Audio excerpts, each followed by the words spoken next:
জাতীয় সরকার গঠন নিয়ে জাতীয় নাগরিক পার্টির আহ্বায়ক নাহিদ ইসলামের সাম্প্রতিক দাবিকে সত্য নয় বলে প্রত্যাখ্যান করেছেন বিএনপির মহাসচিব মির্জা ফখরুল ইসলাম আলমগীর। নাহিদ ইসলাম বৃহস্পতিবার নিজের ভেরিফাইড ফেসবুক পোস্টে দাবি করেন, গত বছরের ৫ আগস্ট রাতে তারা অন্তর্বর্তী জাতীয় সরকার ও নতুন সংবিধানের প্রস্তাব দেন বিএনপির ভারপ্রাপ্ত চেয়ারম্যান তারেক রহমানকে। কিন্তু তারেক রহমান সে প্রস্তাবকে নাকচ করে দেন। তিনি নাগরিক সমাজের সদস্যদের দিয়ে নির্বাচনকালীন সরকার গঠনের প্রস্তাব দেন। তিনি আরও বলেন, ৭ আগস্ট ভোরে মির্জা ফখরুল ইসলামের বাসায় গিয়ে তারা উপদেষ্টা পরিষদ নিয়ে আলোচনা করেন।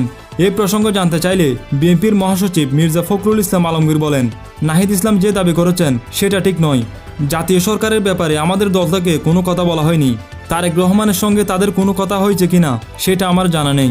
এর আগে মির্জা ফখরুল ইসলাম বলেন, জাতীয় সরকার তৈরির প্রস্তাবটা ছাত্রদের কাছ থেকে আসেনি, অন্য মহল থেকে আসতে পারে। নাহিদ ইসলামের পোস্ট এবং বিএনপি মহাসচিবের এই বক্তব্য ঘিরে রাজনৈতিক অঙ্গনে নতুন করে আলোচনা এবং বিতর্ক তৈরি হয়েছে।